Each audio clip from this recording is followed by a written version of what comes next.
Hey everybody. Alright, so we're continuing in chapter 22, which was chemistry, benzene substituents.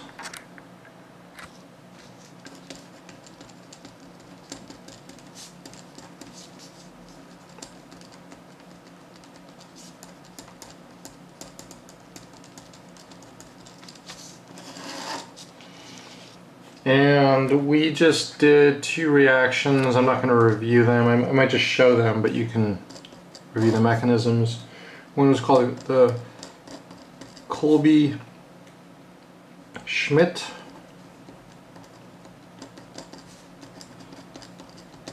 reaction, which was just a way to make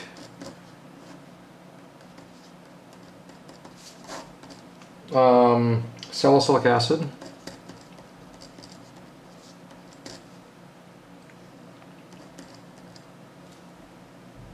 Maybe H2O.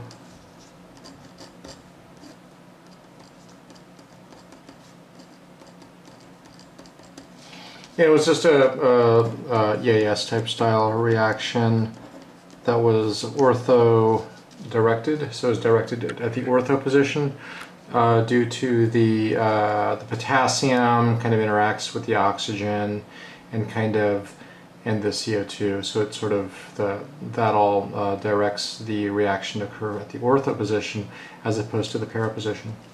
Okay, and then we had number 15, which was electrocyclic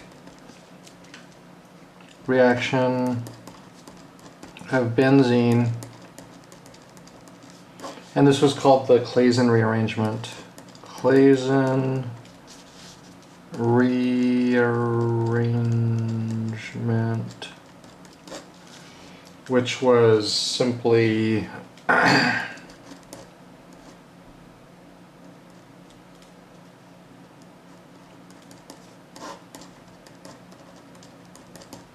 Williamson ether synthesis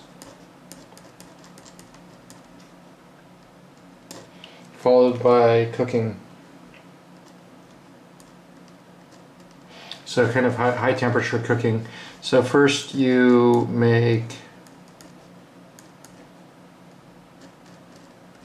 the ether, and then with the cooking it transfers the group to the ortho position. So at first you're making ether, then it goes forms a CC bond at the ortho position. And it had a cool mechanism, and you should review the mechanisms of both of these reactions. Okay.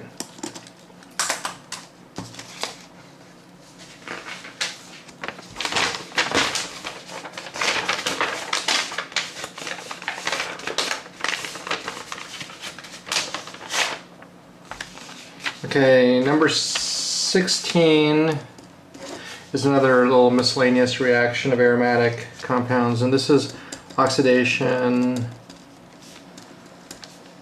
of phenols and something called benzoquinones.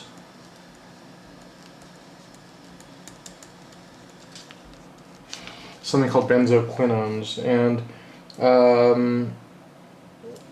so this is something you'll see in biochemistry, and we're just going to mention it just so you've seen it. But there's kind of like two reactions that you should probably be familiar with. One is if you have a dihydroxybenzene, a 1,4-dihydroxybenzene. This has a name. It's called a hydroquinone.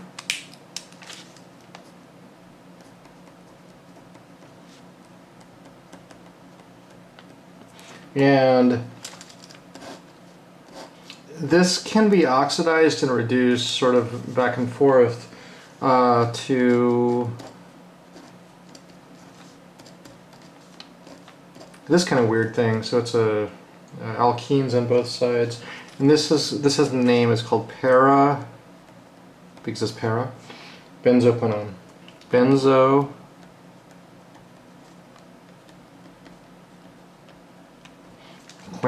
and going from left to right, it's an oxidation because you're increasing bonds to oxygen, and going right to left, it's a reduction. And this also happens in the ortho for ortho molecules. So if we have ortho dihydroxybenzene,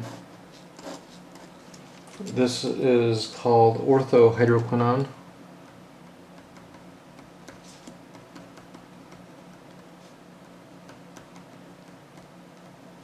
And then up here, I guess you could say it's para-hydroquinone, ortho-hydroquinone. And this can oxidize to the ortho-benzoquinone.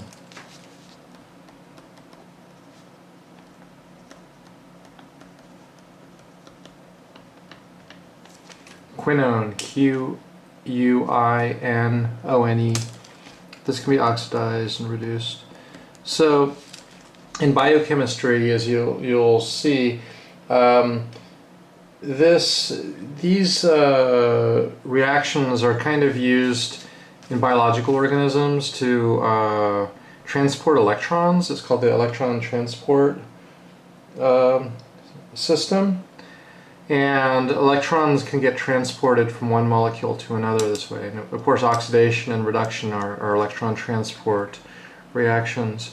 What I'll mention is I'll show an example of something called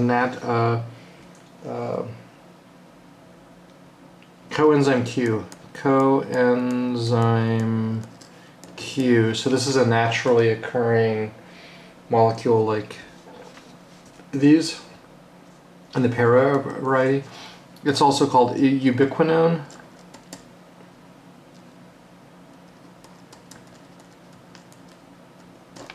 So quinone refers to that kind of weird thing with the double bond O's. And anyway, so this is a naturally occurring molecule. I'll draw the structure real quick.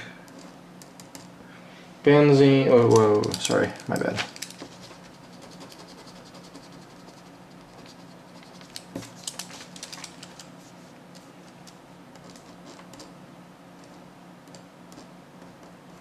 So that's a para-benzoquinone. Methyl, this is methoxy, and this is a methoxy. So we have two methoxys on the left, a methyl on the right, and then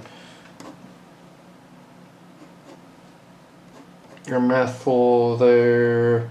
And then this is a repeating subunit of about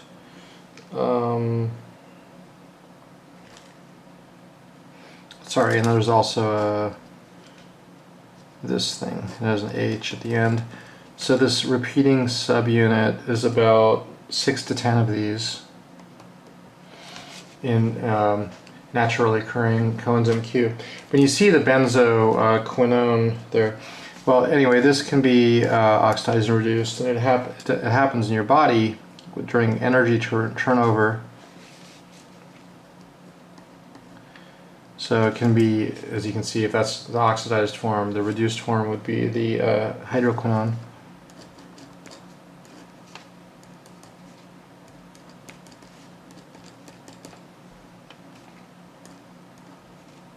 Those are methoxys. I just have no space. Those are OMEs there, and yeah.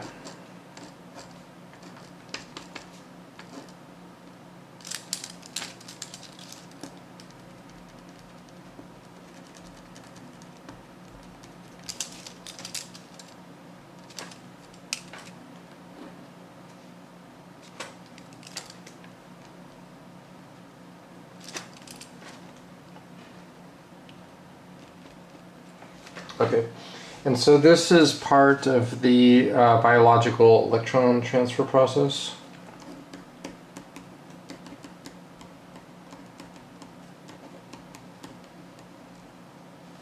And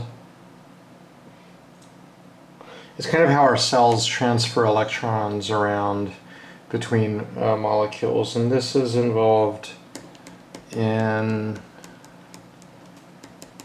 90% of the human energy turnover in humans.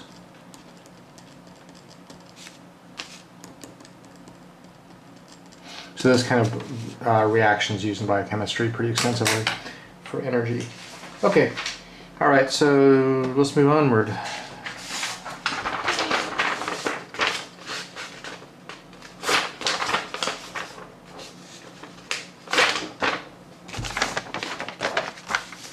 That was number 16, now we're on to 17.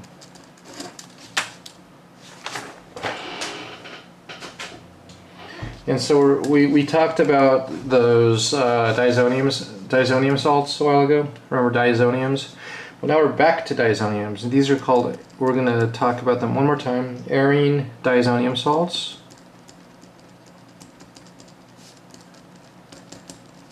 Again, because we already started talking about them. They're the, remember HONO, the nitrous acid thing? Well, as I promised earlier, we would get back to these, and we're going to talk about these things called Sand-Meyer reactions, which are like another bunch of reactions you can do with them. Okay? With what's a diazonium salt? It's Ar N triple bond N plus charge, right? Ar N triple bond N plus charge. So those are called diazonium salts. Okay. So first let's talk about the stability of them, because they do have a little bit of stability, resonance stability. So if you draw a diazonium salt like that, is there any stability that we can draw? Maybe through resonance. Is this a resonance stabilized species? And the answer is yes. So we can push towards the positive charge and then push onto the nitrogen. What does that look like?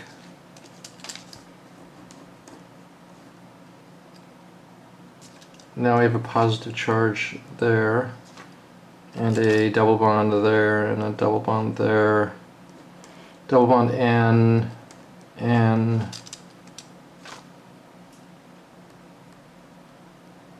negative charge on the right nitrogen, right? And then of course we can keep pushing around.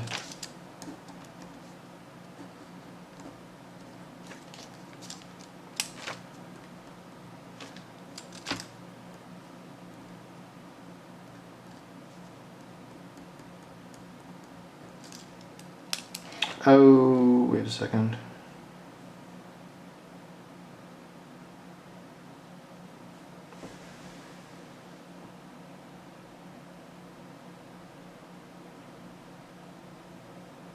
Oh yeah, the because it's a net, it should be a net positive charge, right? And so that's positive, and then this still is positive too, and yeah.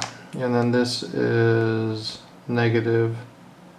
So we got, each structure needs a net positive charge, otherwise you've lost conservation of charge. So yeah, that's positive on the left nitrogen. Now it's like positive, positive, negative, and that balances out to a single positive charge, positive, positive, negative, etc. And then you can keep pushing around and see additional resonance structures, right? Okay. Well, anyway, the point here is they have resonance stability. There's some stability to these, because you can imagine, and I'll just draw. Because how did we make them? We react amines with HONO, nitrous acid. Well, you can do it on alkyl systems too. Alkyl. Also, which, and it will also make a diazonium. It'll make an alkyl diazonium. But the thing is, alkyl diazonium are not resonance stabilized. not resonance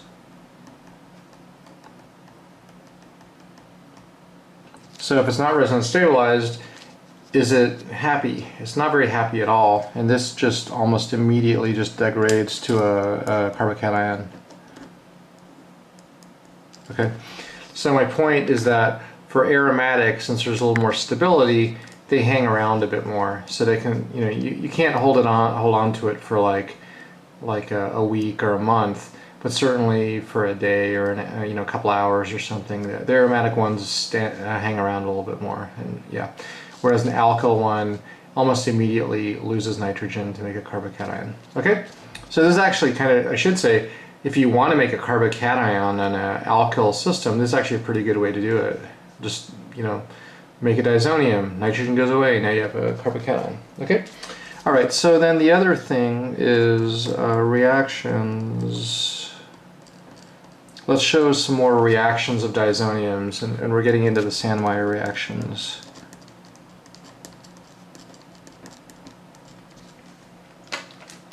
Okay, I better get a fresh sheet for this one. Okay.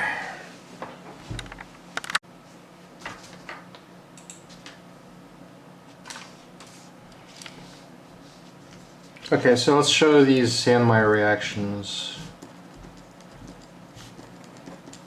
which are our additional reactions of diazonium salts that we have not learned yet. First of all, how do we make them again? Let's pretend ARH means a benzene, right? So imagine we have just a benzene. How do we nitrate a benzene? And I'm just going to I'm going to abbreviate for now, like AR for aromatic. How do we nitrate a benzene? What was the reagent for that? It was HNO3, right? H2SO4. So nitration of a benzene, and then how do we reduce a nitro to a amine? Well, there's a couple ways to do it. H2 palladium on carbon is one way. H2 palladium on carbon. We can also do tin chloride, SnCl2, ethanol. We just say SnCl2, that works also. So those are great ways to reduce a nitro to an amine. And then how do we make a diazonium?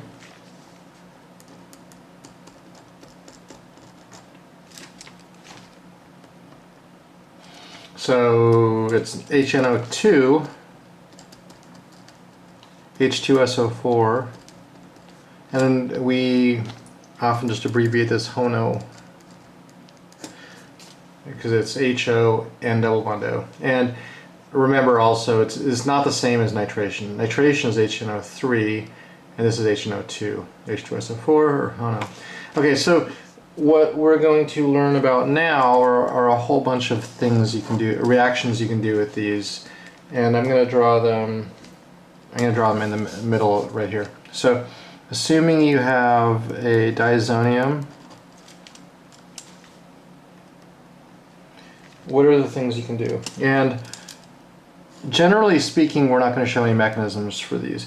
We did show you a mechanism for how HONO works, and you should be familiar with that for a potential exam problem. But what's the first one you learned?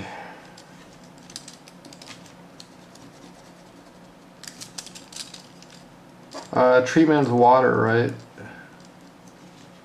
And that just makes a phenol. Okay.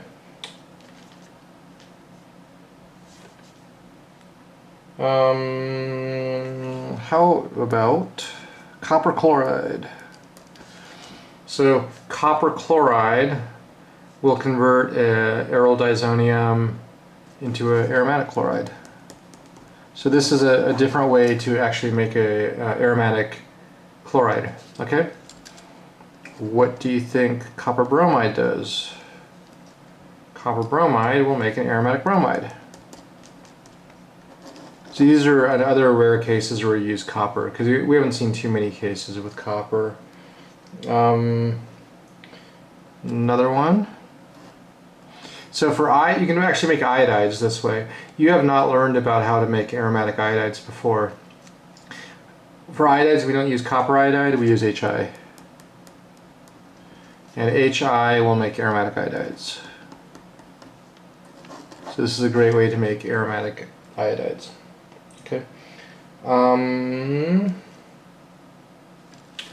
What about, this is a cool one, copper cyanide. Copper cyanide. So this is one of the ways you can make a CC bond onto the benzene, and use copper cyanide, CuCN, and that makes a nitrile.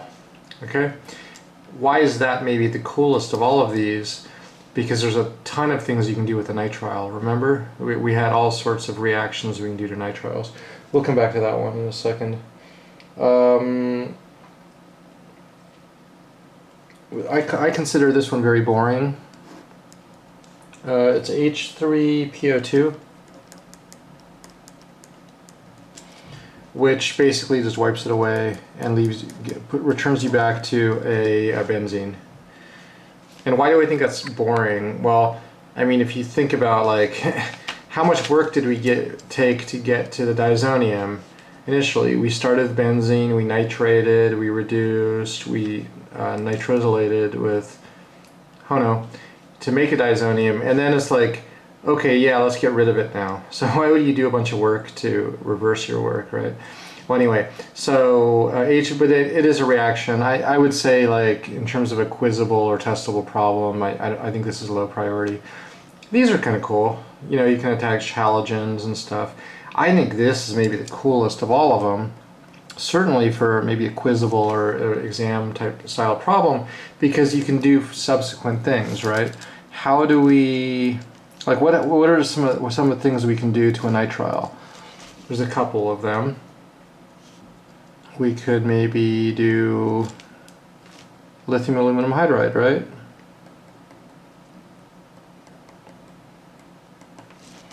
Lithium aluminum hydride reduces it to an amine.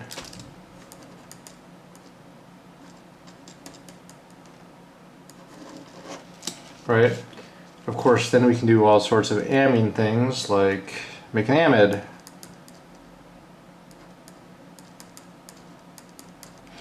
All those kind of things, right? So amide formation, for example, you could do an acid chloride or anhydride. Okay, this is another one we can do. Maybe we can hydrolyze it, H3O plus, right? A little bit of heat. So H3O plus hydrolyzes a nitrile to a carboxylic acid.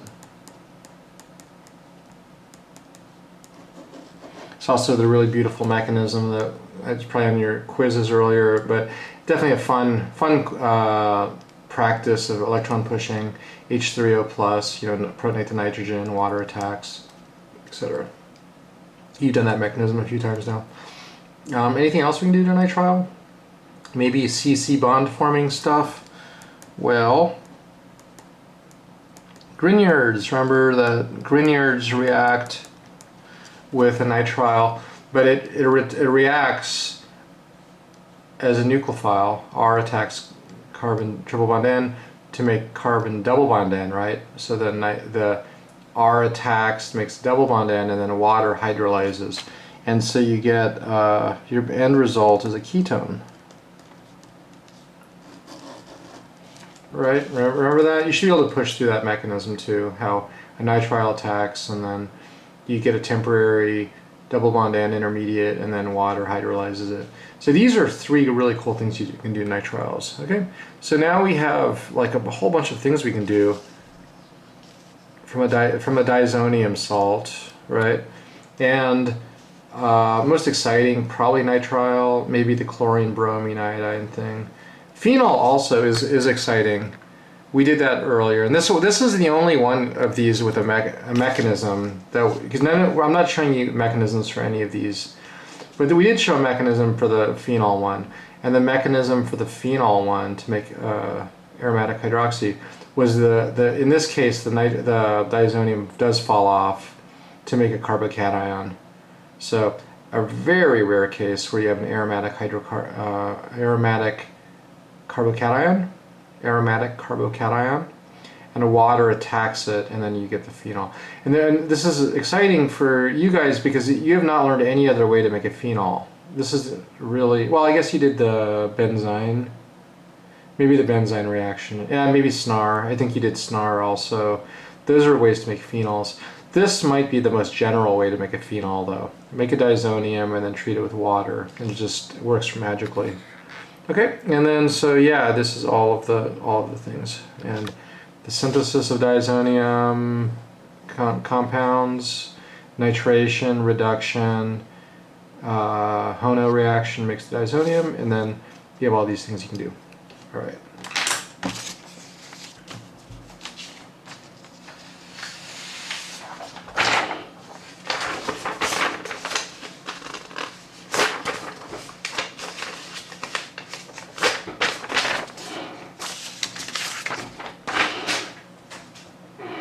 So we're still on number 17, talking about these diazonium things, and let's do some synthesis examples. This reviews some of our earlier chemistry too, chapter, was it 15, 16, I think? Let's do an easy one first. Tert-Butyl Benzene.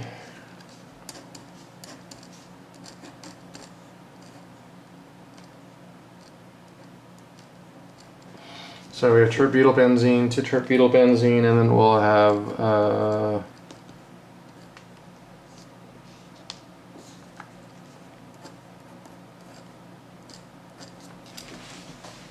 maybe that. Okay. How do you begin this synthesis? Well, you do need to know all your EAS reactions. I might want to review those. And certainly, I think a synthesis problem or two is likely in the upcoming quiz. Let's just maybe do it retrosynthetically. And so, you know, I mean, retrosynthetically, I mean, it makes sense that this thing is an orthopara director, right? Alkyl groups are orthopara directors. So it attaching all this other stuff is possible. But there's no way to magically just attach all of this and get this product. It looks like we'll probably make an amine first, and then at the last step, we'll attach this amide thing. And so maybe we can just envision the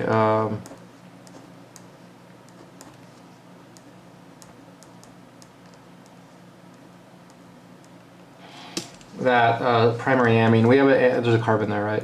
It's an amine, NH2, carbon NH2. Yeah. How do you do that squiggly line? Well, how do we make amides, right? Maybe acid chloride, pyridine. So that would be a great way to make that amide. Now it's like, okay, we got this Tert-Butyl Benzene, and then we're going to this primary amine, and how are we going to accomplish that? Well, no way to directly do that, but we did learn that we can attach cyanides, maybe through the diazonium chemistry, and we also learned that nitriles, I said cyanide, that's actually a nitrile functional group, but anyway, we can reduce nitriles to amines, and that's just what? It's a 1,2.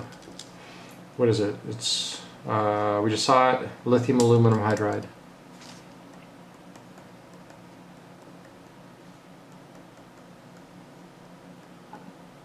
H2O, H3O. Okay, now it's just a matter of putting on that nitrile, and we can do that from the diazonium, and right? And how do you do that? How do you attach the nitrile to a diazonium? Something CN, or you could say copper something, and it's copper CN. Okay? How do you make diazonium? Hono. From the what? What's the functional group that is converted to the diazonium with HONO? NH2, amine, right? Okay, and still, we're not done yet. There's 2 steps, right? Now we do our para-directed nitration, HNO3, H2SO4. That does the nitration, and then a nitro has to be converted to the amine. And how do you do that? Tin chloride or H2 palladium.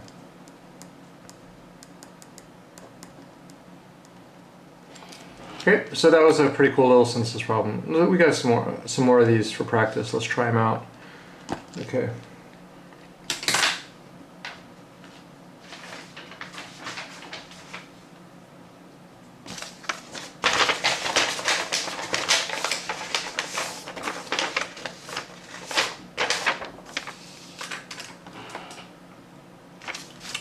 Another synthesis example.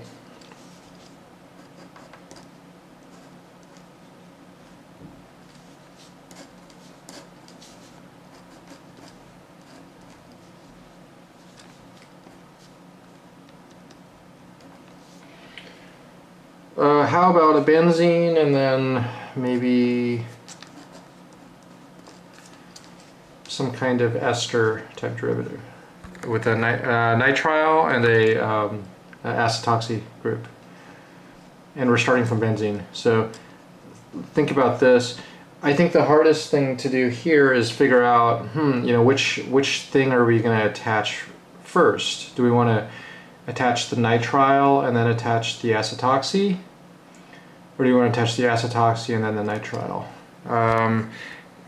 There's an important thing to recognize, of course, and this goes back to that chapter 16, I think it was, where we talked about orthopara directors. You should have a pretty good feeling of what the orthopara directors are and what the meta directors are. Remember the big trick was if it has lone pairs on it, like this or the hydroxy or any of those, that would make it an orthopara director. This is the nitrile is closer to like a ketone or aldehyde, or I like to say it's like a carbon, you know, X, double bond X or something like that. This is a carbon triple bond X. And anytime you have like a, you know, ketone or like X group, oxygen, nitrogen, whatever, all of these are meta directors. So this is a meta director. Okay, so that suggests, well, would it make sense to put on a meta director and then install something that's meta? That might make sense. Alternatively, we could try to put something on orthopara, and then we're kind of stuck, because how are we going to do orthopara, install an orthopara director, and then install something meta? Well, that's not going to work very well, right? So strategically speaking, it seems like we should install the nitrile first, right? That was our little strategy session. Okay, so installing that is really easy, right? I'm gonna maybe go in the forward direction. You could do either direction. Maybe I'll do one step in the backward direction, and then maybe we can do that. We'll go one step in the forward, one step in the backward, and see. Because what's the last step? The last step is probably going to be in creating the ester. So there's our squiggly line, and making an ester from an acid chloride or anhydride is really easy. So yeah, so anyway, how about from the phenol, right? Yeah, turning a phenol into an ester is really easy. What do? You need an electrophilic carbonyl derivative. Maybe we could do acetic anhydride. Pyridine or something like that. Right? Oxygen attacks, kicks off the leaving group. We also use acetyl chloride, acid chloride instead of the anhydride, but this is like a classic use of an anhydride, right? Okay, let's go in the forward direction now a little bit. Okay, so we need to get the nitrile on, so maybe we've got to make a diazonium, so we're going to have to nitrate, reduce, hono, and then attach the nitrile, right? 4 steps. And I'm going to abbreviate those steps a little bit here. HNO3, H2SO4, that nitrates. How do we reduce? I'll write SnCl2. Okay, so that was the nitration and the reduction.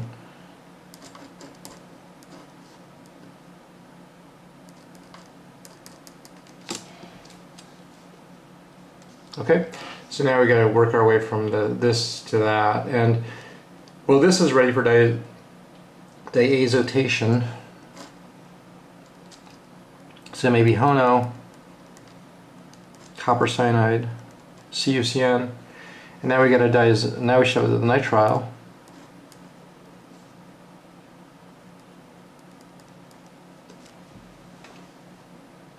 So we got the nitrile, C triple bond N now. All we got to do is now install the phenol. And, well, that's a great thing we can do with the diazonium, is all we got to do now, I mean, this is ready. This is a meta director, right? This is a meta director. M director. Okay? And it's ready to do a meta nitration. So now, maybe I'll go backwards from here now. We'll do a little bit of forward, a little bit of backward. What do we do with the phenol? How do you install the phenol? From the diazonium, right? So it's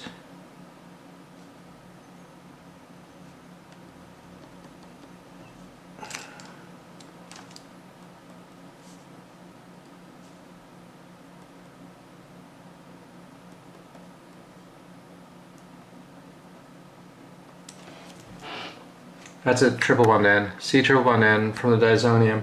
How do we go from the diazonium to that? It's just water, right? Water and heat. Okay, how do we make the diazonium?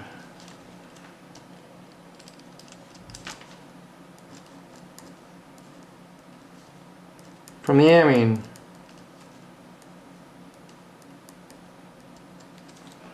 Okay. Now all we have to do is essentially meta nitrate and reduce. And I'll do that in one step, or 1 arrow, 2 steps. Okay. How do we meta nitrate the nitrile on the meta position? HNO3, H2SO4. And how do we reduce the nitro to the amine? We used SnCl2 before. Let's switch it up and do H2 palladium this time, just for fun. There's not really, for you guys, there's not really a rational reason to use one or the other. I would say though that tin chloride, SnCl2, is considered one of the milder ways to do a reduction of a nitro without causing other problems. Anyway, that was a pretty cool synthesis. So, if for practice, you could try to do this whole thing from scratch, just to memorize all the reagents. Okay.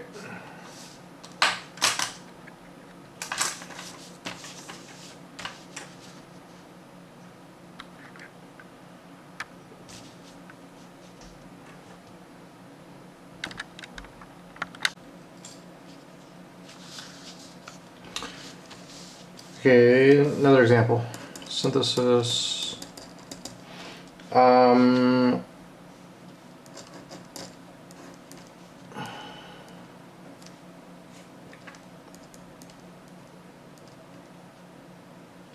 Oops.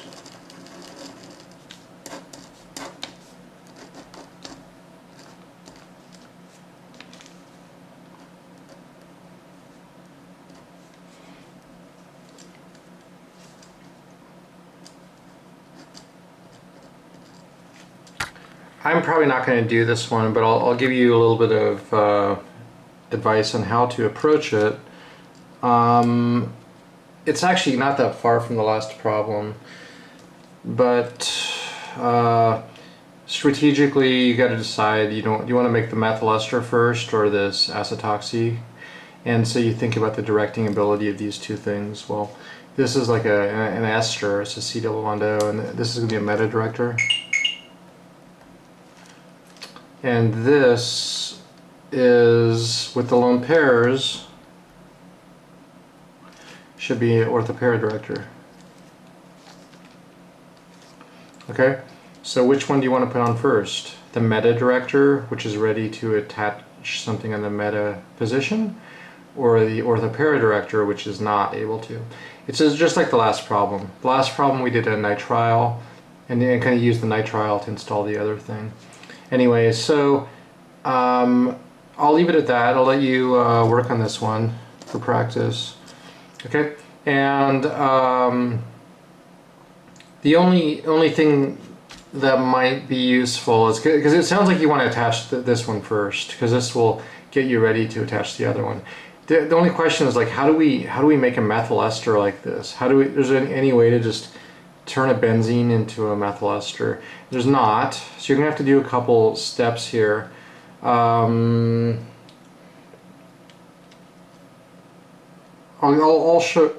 show one way, and I'll leave out some of the details. You can fill in the details. Okay.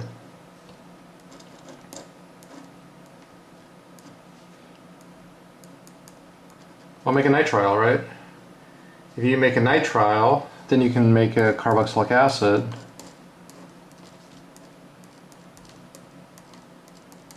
How do you go from a nitrile to a carboxylic acid? Well, we just showed that a few minutes ago. And then, of course, you can do a Fischer esterification to make the methyl ester, right?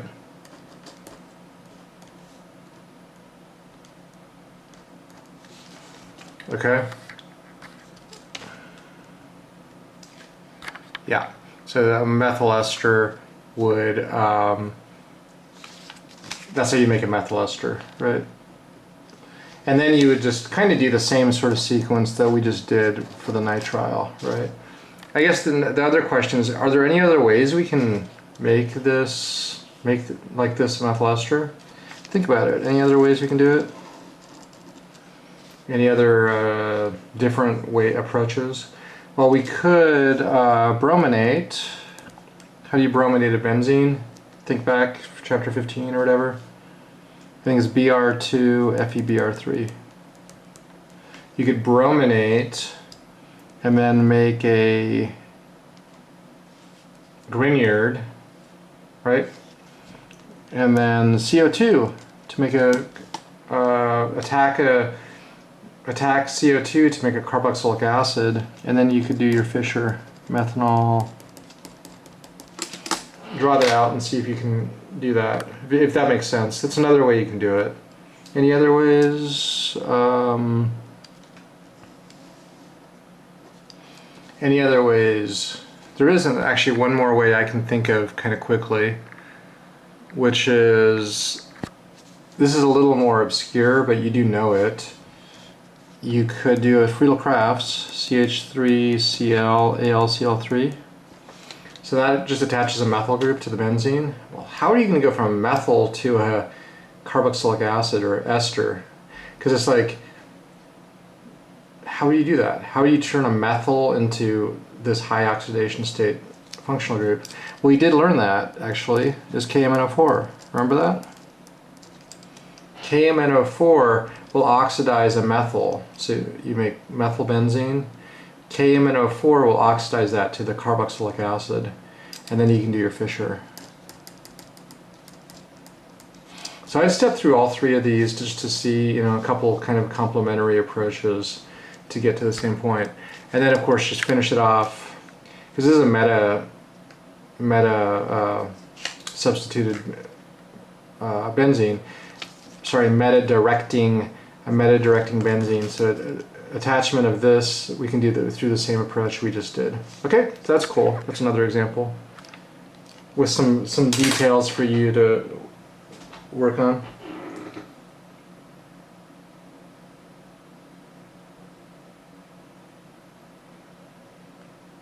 Okay. Let's see, another one.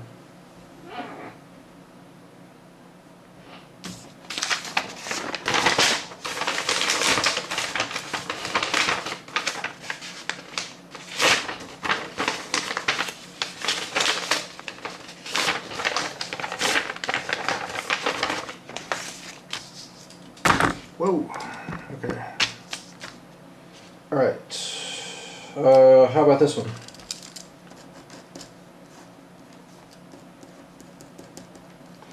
Methoxy benzene and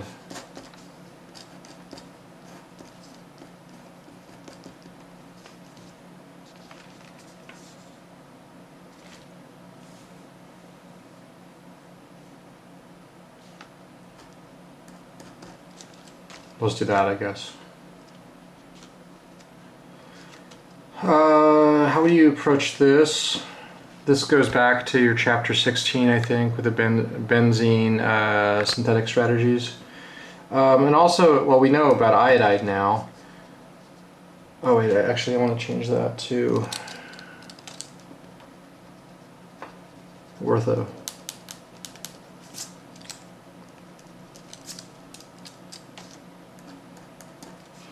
So orthoiodomethoxy benzene. Okay, so this just lets us practice a cool technique. Remember back in the chapter 16 that if you have like something on a benzene and you want to attach something at the ortho position, you can't just say, oh, I want it to go to the ortho position. It doesn't work that way, because para is favored. Anything I attach is going to go to the para position, right? Because of the sterics and everything. So if I want to attach something at the ortho position, I have to protect the para position. So this was back to your earlier synthetic strategies. I think we used SO3. SO3, which does a, this is also like a we should say orthopara director, right? Orthopara director. Well, anyway, that methoxy is going to direct something, direct things to the para position. And what we did was we used SO3 to kind of temporarily block the para position. So it was a protecting group, right?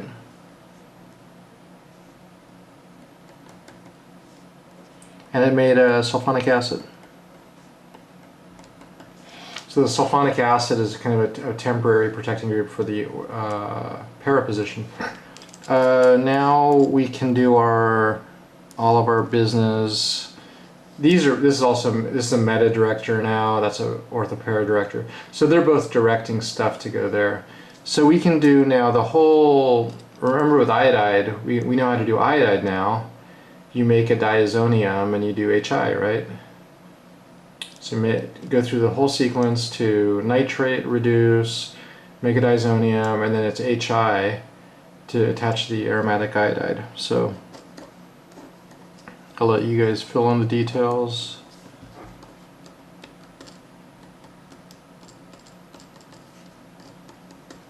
And then the question is, how do we deprotect this thing? What's it called? It's a sulfonic acid. I think this is chapter 16. I don't know for sure. It's one of the synthetic strategies for benzenes that we did. And anyway, so yeah, how do we deprotect it? It's just acid water. H3O, cook. H3O, cook. Okay, and then, yep, then you're done. Okay, so yeah, that was another cool example.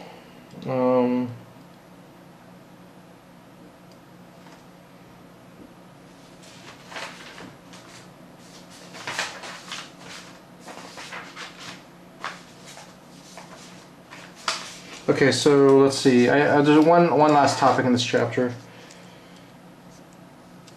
Number 18. It's another. This is a last thing to do with diazonium reactions. Diazonium. We call it diazonium coupling. diazonium coupling. And what does coupling mean? It means attaching two things, really. And briefly, the concept of Azo Dyes. Dyes, of course, are colored substances that we might use in clothing or whatever. So this is just showing there's another use of diazoniums, and this is kind of doing an EAS reaction with a diazonium species, and they generally make these things called Azo Dyes, which are highly colored, and they're used in.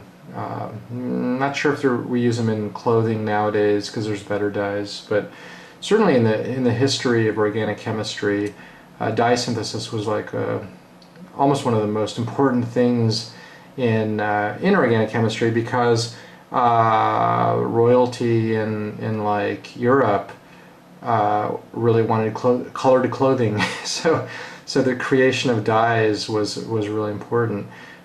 Maybe even more so than medicine, which is pretty crazy. That you'd think that organic chemistry would be kind of based on the development of medicine and treating disease, but no, it was more about colored clothing. Okay. Anyway, what's an example of this? It's just, I'll just take random diazonium, benzene diazonium. So it's benzene and triple bond N plus. And let's react it with another molecule, just phenol. And you get out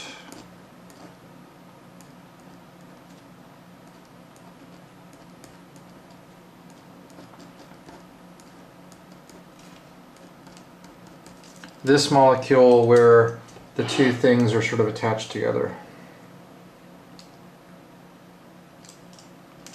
Okay, and this is an EAS reaction, so we're not showing like the Sandmeyer type reactions where we just snap something on there, because you can actually see the N triple bond N, those two N atoms are there in the product. So the mechanism is actually really easy. It's an EAS reaction, which you've probably forgotten what an EAS reaction is, because that was way before COVID-19 in this course. But it was chapter 15, I think. It was one of the aromatic chapter. So oxygen kicks in. This pair of pair of electrons goes there, and then from the para position, it kind of attacks the nitrogen and pushes onto there. And so now, what does that give us?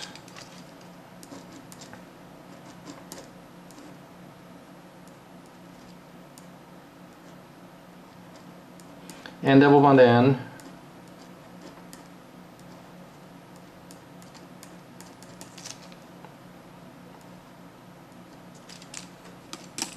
So this is an EAS reaction. EAS. We showed a ton of EAS reactions back in that chapter 15 or whatever, 16.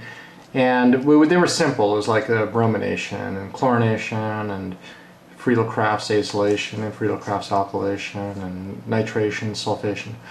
In each case, the benzene would attack a superelectrophile, and in this case, this is the superelectrophile. So the diazonium is a superelectrophile.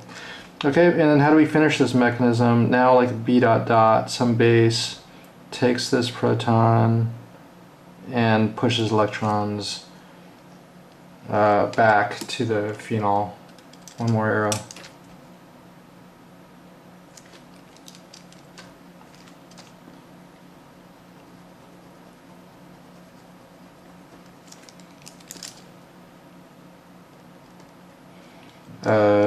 I gotta draw this a little nicer to make it work.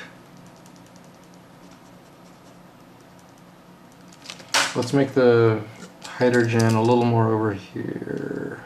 Okay. So the base takes the proton, kicks electrons there, and it kind of pushes all the way around, and then now you have a double bond there, double bond. Okay, so I draw it nice and large. The point is that we're forming a double bond right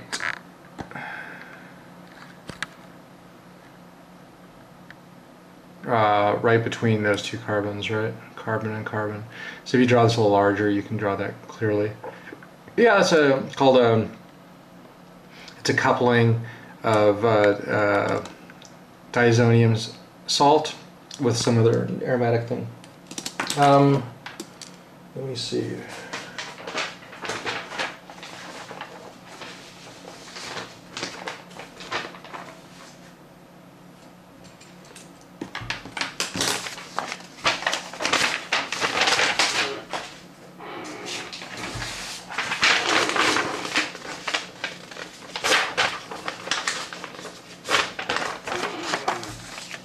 I'll just show an example of a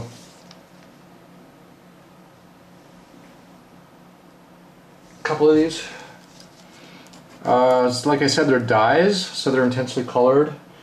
This one, they have names often that are kind of colorful names. So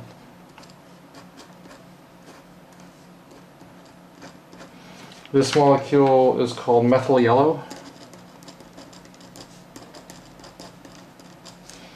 It's just a dimethylamine. And you can imagine the synthesis of it would just be from left side diazonium, right side dimethylamino benzene. It's called methyl yellow.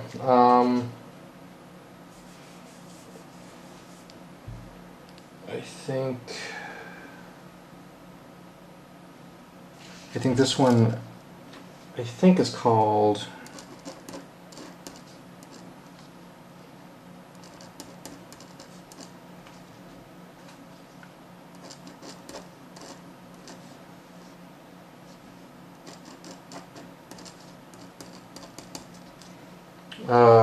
I'm writing in my notes, it says Ganol brown. I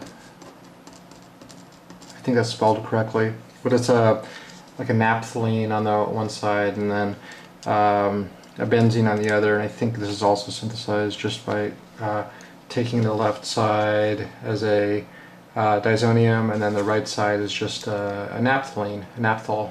Yeah, Ganol brown. One more.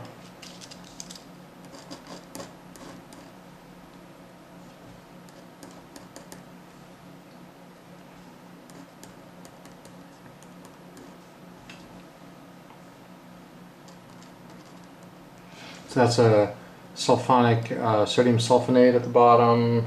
Oh wait, I screwed up. Let's start. I'll do that one from scratch. Sorry. Hydroxy. Here's another naphthalene one, and this is SOONA, sodium salt, sodium sulfonate.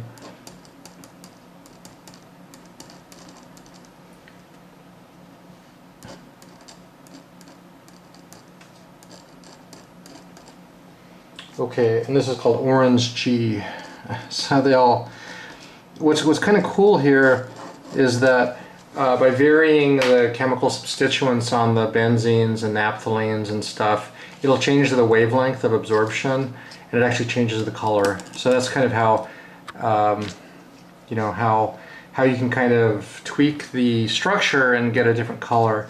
And in early dye synthesis, like in Europe, that was kind of a big deal, so you could get different colors out. Okay, so I think that's the end of this chapter, and we're moving on to the next chapter. Alright, I'm excited to announce we are entering the last chapter of the course. Crazy how much you've hopefully kind of learned by now. You know, we've covered a lot of topics. I think you're getting to know the basics of organic chemistry now pretty well. So certainly reactions, mechanisms, synthesis, NMR spectroscopy, all that fun stuff. Anyway, chapter 23 is ester enolates. And the main topic is ester enolates and something called the Claisen condensation.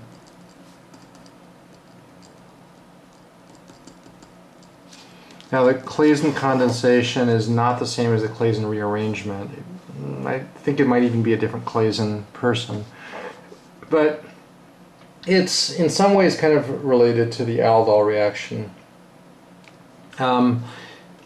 Yeah, so recall from chapter 18 that we did the Aldol reaction, right?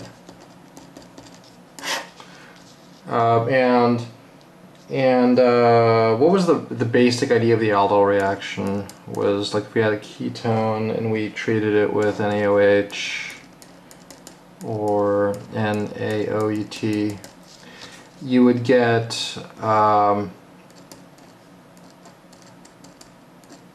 this kind of intermediate first. We gave it a name. It was a something hydroxy something. It was a alpha beta hydroxyketone.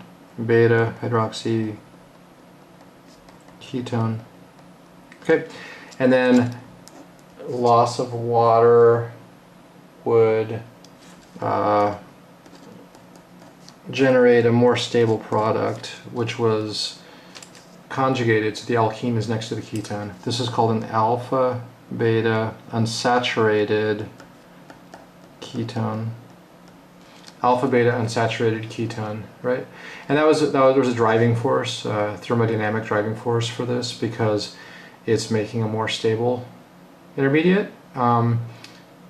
Yes, this is more stable because the alkene and the ketone are next door to each other. Okay, mechanistically, the main thing was base takes proton to make an enolate.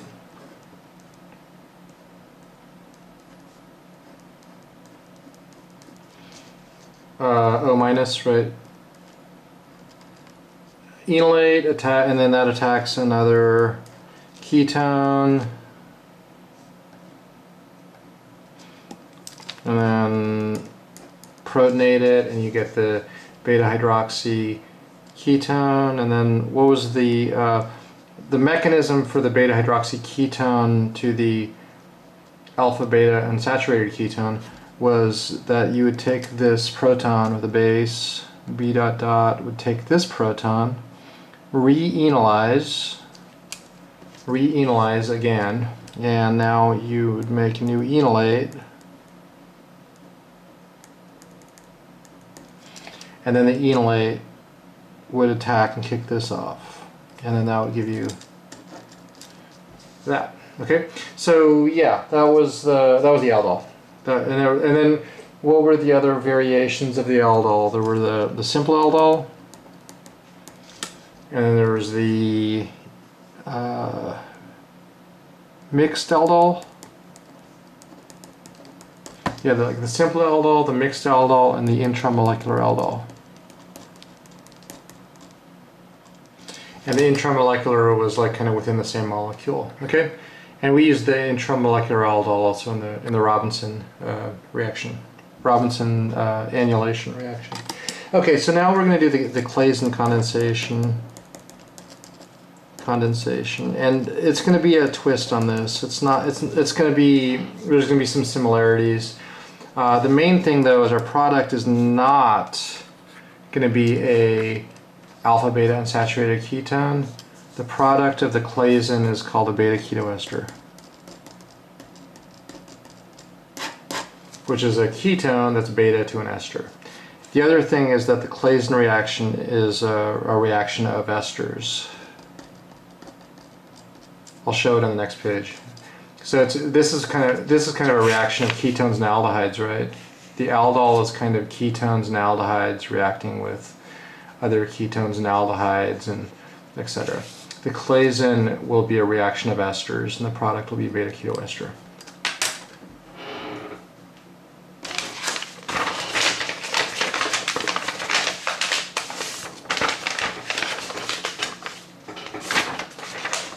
All right, so on to the Claisen. The basic idea. Let's show a simple example. The basic idea is if I have an ester like this ethyl acetate, and I react it, it's going to be a two-step process. React it with NaOET, just a base essentially in ethanol. NaOET and ethanol, so sodium ethoxide and ethanol. you will need a second acid step, but the main thing is this generates a beta ketoester. A beta ketoester. Beta keto ester. Of course, it's a ester with a ketone beta, because that's the alpha carbon, that's the beta carbon. Okay, beta ketoester. And let's do the mechanism. So it's going to be reversible steps, and you know, you don't have to worry about that on quizzes and things. But what's the base going to do to this? It's going to deprotonate the ester and make an enolate, right? Okay, but it's not going to be a normal enolate. It's called an ester enolate. So it's kind of similar to the enolates you're familiar with. Ester enolate.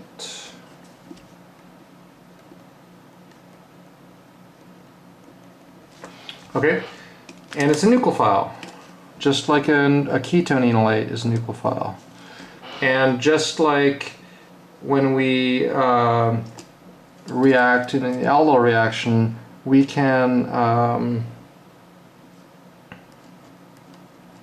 just kind of react with another molecule of the ester, and this is a nucleophile, this is an electrophile, and so now the ester enolate swings down, and then the double bond goes here and electrons go up, just like in the aldol, but it's going to be a little different because this is now an NAS reaction. This is going to be a nucleophilic azole substitution, just like we learned a couple chapters ago. NAS, like, you know, acid chlorides and all that kind of stuff. NAS. Electrons go up, electrons go down, electrons kick off. Okay? Alright, so now what do we got? So this is kind of the nucleophilic side, the left side. This is now the electrophilic side.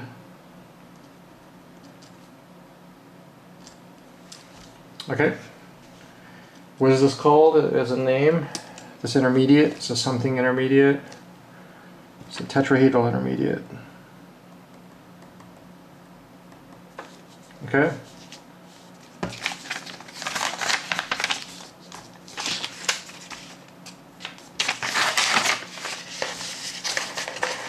Okay, so, and what happens to the tetrahedral intermediate?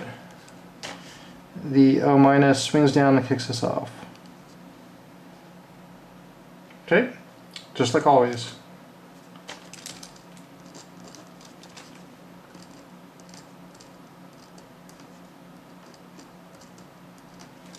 And now we're still it's reversible still. Interestingly, because this is our final product. Whoa, this looks like our final product, but there's something else that's going to happen, and it's a weird little formality, I guess. This is insanely acidic now. The pKa of this is something like 10 or something. That's fairly acidic for a carbon, right? And we're still under basic conditions. So what's the base going to do to that pretty low pKa proton? It's going to rip that proton off. Base is going to take that proton off. So even though we're kind of at the product stage, something else happens, which is going to be re-enolization, right?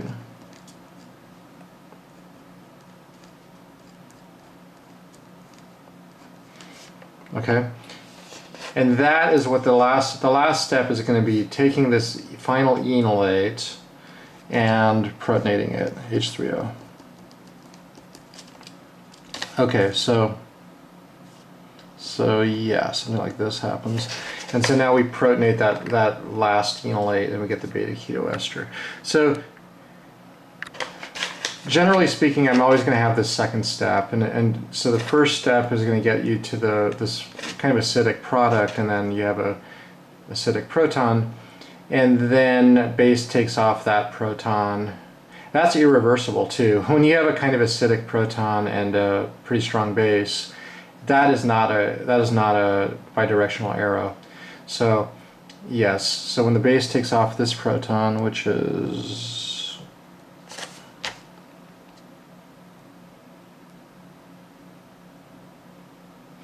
enolized towards the ketone, then that's our irreversible reaction. Okay, so that's the Claisen. That's a Claisen in a nutshell. And of course, we have to do a bunch of little variations of this. We have to do this is the simple Claisen. We have to do the mixed Claisen. Then we have to do the intramolecular Claisen. All of that fun stuff. What is the product of a Claisen? A beta ketoester every time. So if you see a product that's a beta ketoester, you say, ah, that's a Claisen reaction. Just like if you had a product that's an alpha beta unsaturated ketone, like we said earlier, well, that is an aldol reaction, right? Okay, so I think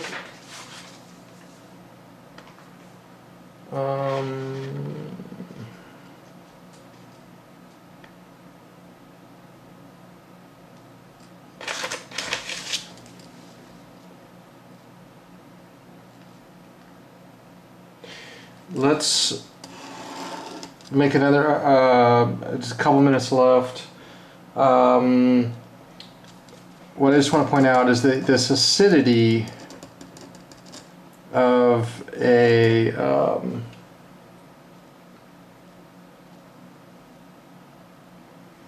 of like beta dicarbonyl, because that's what we have up here, right? The beta keto ester is like a beta dicarbonyl. We have two carbonyls that are beta to each other.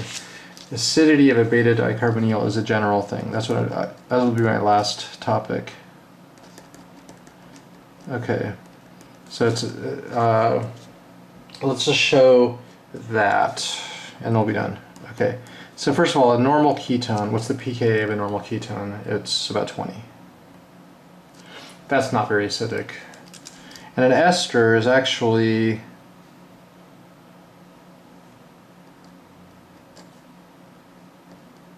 even less acidic. An ester is about 25. So these are not very acidic. You need a pretty strong base to take them off. Okay. But if I have a beta diketone, of course, this will be more acidic, and it all has to do with the resonance stabilization of the conjugate base. So if I take the take off the proton and I'll just draw the enolite, for example. You know, this has a bunch of resonance structures. It's a resonance stabilized conjugate base. Resonance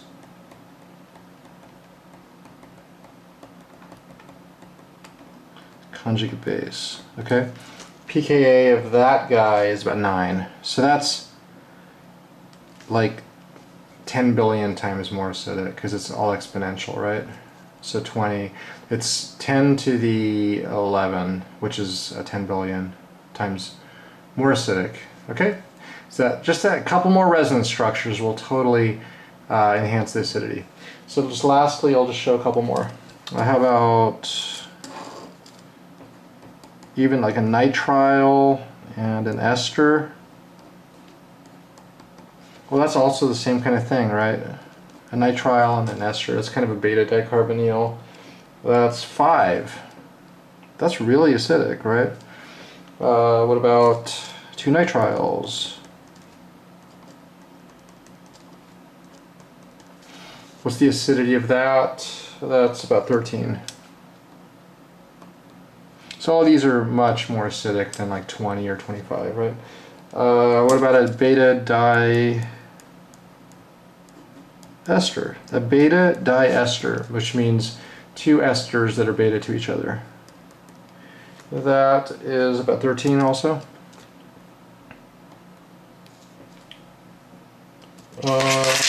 How about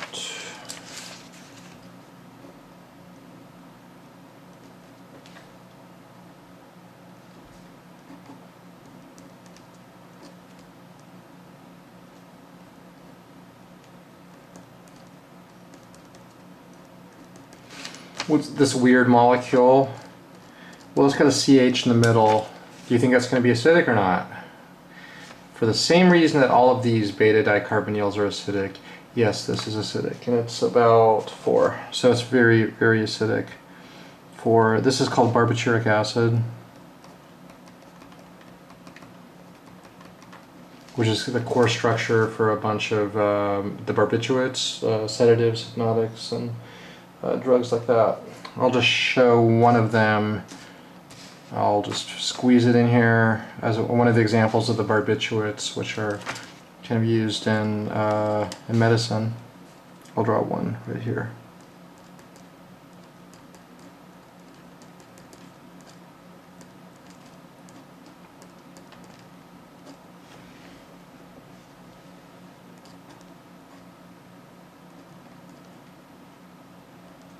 This one is called phenobarbital.